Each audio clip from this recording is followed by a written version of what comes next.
What's up, YouTube? This is Too Raw for TV. All right. So last night, I was on Ticket TV's podcast. Right. It was me, Ticket, LB, um, Mahare, uh, Big Kev, CJ, and I can't remember the other guy's name. Was it something Moss? Mr. Moss? It might have been.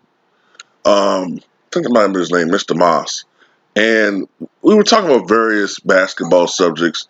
A little bit of LeBron, a little bit of other stuff, but we started talking about Scottie Pippen, and it was hypothetical about Scottie had won a championship in this period of time or that period of time.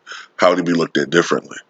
And um, one thing that got brought up that kind of impassioned me a little bit was the notion that Scottie Pippen was Robin to Michael Jordan's Batman. Now I understand people saying that because in some ways it's true. Okay, Michael Jordan, I guess, was the leader generally for the Chicago Bulls. But the reason why I don't like when people say that, when they say sidekick or Robin to his Batman, is because usually they're using when people say it, they're using it as a derogatory term. They're not using it to be um, flattering at all. They're usually trying to minimize Pippen's contributions to the Chicago Bulls, and that's my issue when people say it. Um, Maybe I should have been a little bit clearer on that when I was debating why I didn't like it, because I understand why people will say it. It does make sense, but it's just that when most people say it, they usually use it to minimize Scottie Pippen, as a player. Um, my thing about Scottie Pippen, and I'll admit this to anybody, I never really fully appreciated him as a basketball player, um, as I should have. And a lot of Bulls fans will admit this. We didn't really appreciate him, um, like we should have, because Michael was a guy that got a lot of the praise.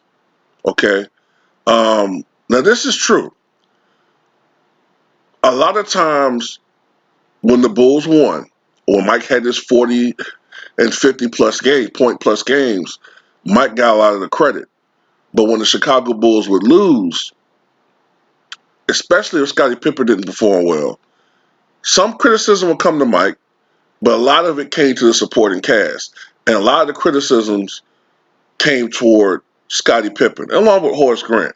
But a lot of the criticism was aimed at Scottie Pippen, especially before the championship years when Scottie's toughness was questioned, when Scottie's tendency to shrink in big moments were much more apparent, when he didn't have some of the elements to his game that he developed later on, which was his outside shot. Now, Scottie was never going to be Dale Ellis from outside, but at one point in time, Scottie wasn't really well known for having any type of consistent jump shot. But Scottie worked hard on his game, and Scottie became a superstar. But part of the reason why Scottie became the player that he became was because of Michael Jordan and having to compete against him, okay, and not backing down, okay, when Michael will get on your ass. A lot of, as we're going to see in this up and coming documentary, Michael Jordan ran some people literally out of the league because they couldn't handle the pressure of playing with a guy like that. Like, for instance, have any of you guys remember Rusty LaRue?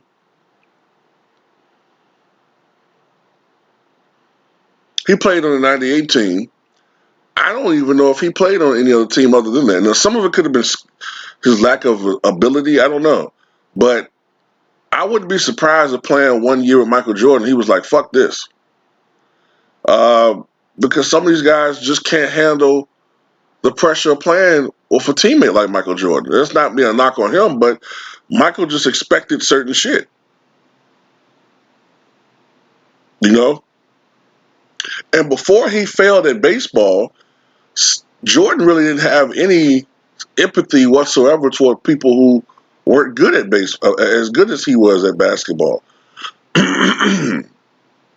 You know what I'm saying?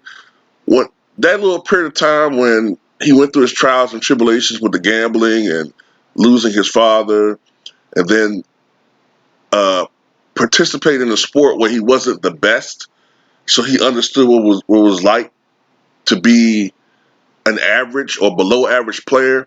Then he started changing his perspective to a certain extent, and he started looking at guys that at least worked hard. He started, at least appreciating that. Um, but back to Scottie Pippen, though. If it were not for Scottie Pippen, Michael Jordan and the Chicago Bulls would not have won any of those 6 championships. And Scottie Pippen turned himself into a big game performer. But what Scottie Pippen excelled at, and what a lot of Bulls fans took for granted, is, in my opinion, this is just my opinion, Scottie Pippen became the best defensive player on that team from Jordan's retirement all the way through uh, the end of that second three-peat. Now, I thought Jordan was the best defensive player from the first three-peat, but when Jordan came back, Jordan was still phenomenal, but he wasn't quite the same defensive player. But he was still great. But it got to a point when he was in his prime where teams wouldn't even want to even have the ball anywhere near where Jordan was near the vicinity. Jordan, to me, when he came back, was like a top 15 to 20 defensive player in the league. When he retired, he might have been arguably the best defensive player in the league. Scottie, to me, was top 3, 4, somewhere in that vicinity. Dennis Rodman, top 5. So you had these, Ron Harper was probably top 25 himself, top 30. So you had all of these great defensive players in the starting lineup. That's why the Chicago Bulls were so goddamn deadly, man. You know what I'm saying? That's why they literally won so many games with their defense. But Scottie Pippen from 93 to early 96, in my opinion, was the best all-around basketball player in the NBA. You can make an argument that in 93, 94, he should have won league MVP. Okay? He should have won league MVP. I don't know whether the gun charge that he had some effect on that, some of the other controversies that he got involved with. But when you consider the fact that the Bulls start off the season like, what were they like? 3-7 or 4-6? Because he missed the first 10 games of the season, if I'm not mistaken. And the Bulls still won 55 games. Much of it due to Phil Jackson's coaching, but a lot of it had to do with Scottie Pippen's all-around play at that particular time. Okay? Now, also credit B.J. Armstrong and Horace Grant for stepping up and having all-star seasons. I think it was the only all-star seasons each one of them had. Okay? I think B.J. had averaged 14 points, 8 assists. I think Horace Grant averaged something like 15 points, maybe 10 or 11 rebounds per game. His best season of his career. All right? Was supposed to go back to the Bulls the very next season, had a handshake deal with management, but changed his mind and went to Orlando. but Scottie Pippen, you know what I'm saying, took on that challenge and played his ass off that year. Played his absolute ass off that year. And I think he should have won either in 94 or in 95. He should have won Defensive Player of the Year one of those years. And in 94, he should have won League MVP. And that's what we were talking about, like, in the podcast. Like, imagine if Scottie Pippen had won a league MVP by himself in 93, 94. Okay? Now, coming into that season, when Michael retired October the 6th of 1993, most observers didn't even think the Bulls were going to make the playoffs. Okay? They didn't even think the Bulls were going to make the playoffs.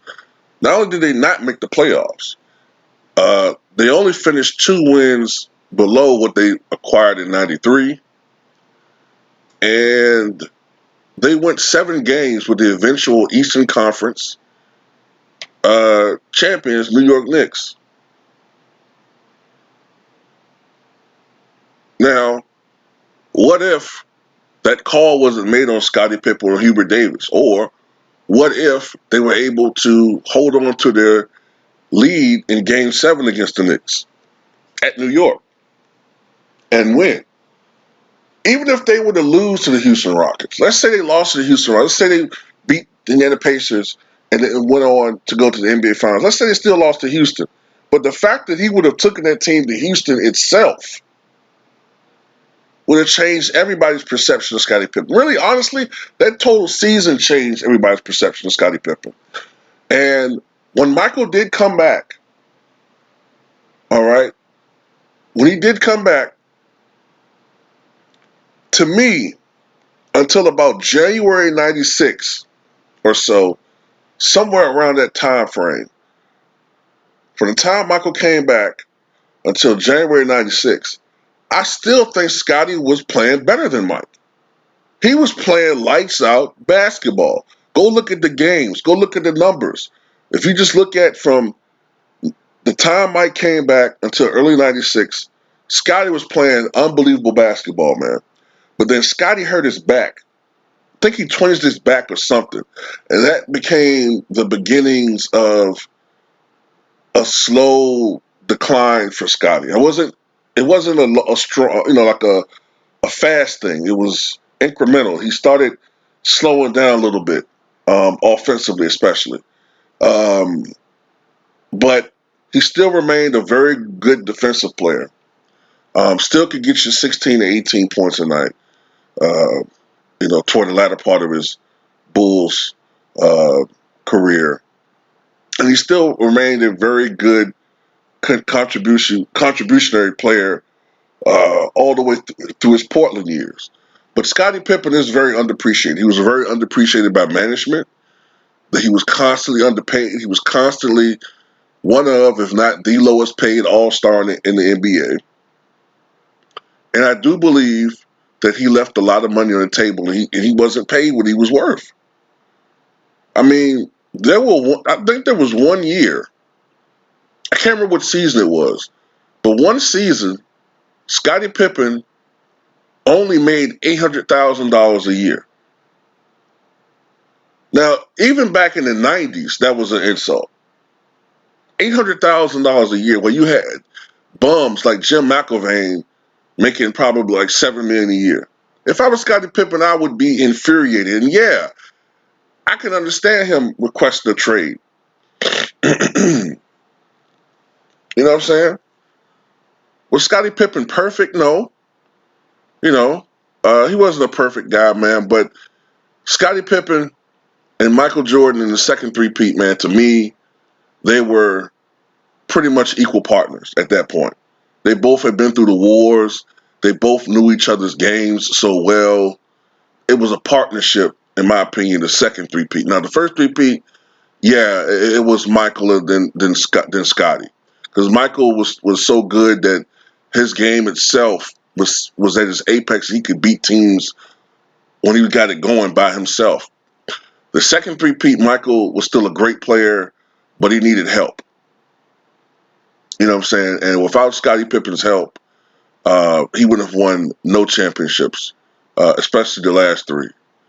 So that's pretty much it, man. You know what I'm saying? I think Scottie Pippen, in my opinion, is a top 35 all-time player, somewhere in that range. Um, Definitely top 50.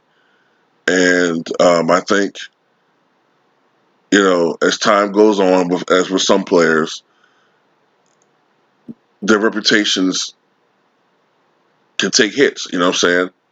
Some people, I think, overestimate Scottie. Some people underestimate Scottie. It's always been like that. Scottie's one of those guys where if you're a guy that loves scoring and shooters, Scottie may not be your cup of tea. Scottie that wasn't his game. Scottie wasn't a guy that's going to take 30, 35 shots a night.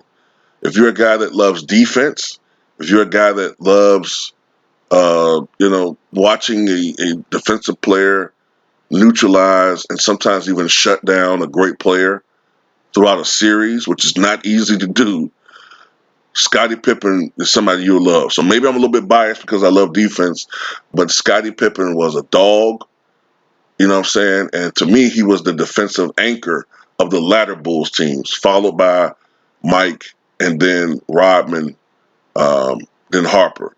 To me, I think Scottie was the best defensive player on that team in the second three-peat. He caused so much chaotic confusion. He doesn't get credit, in my opinion, for one play that he had. Okay, it's one of the biggest plays in Bulls history.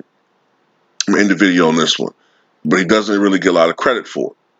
Now, everybody remembers Mike's shot over Byron Russell, which won the championship in '98, right? But what a lot of people never bring up is how Scottie Pippen deflected the ball when Utah tried to inbound it with the last possession, and he deflected the ball to Tony Kukoc, and Tony Kukoc finished the game off in the championship with a dunk. If he hadn't done that, who knows? Because I believe the score was 88-86 at the time. Utah could have tied it or won the game with a score. But Scottie Pippen's deflection sealed the championship. But nobody ever really brings that up. And that's one of the reasons why I say Scottie Pippen is one of the more underrated players in history. And to me, he just, with some people, don't get the respect that he deserves. You know what I'm saying? And like I said, even when I was a fan, I was guilty of that sometimes. You took him for granted. And now you watch the NBA today where you got guys who don't even know how to spell defense play. So tell me what you guys think.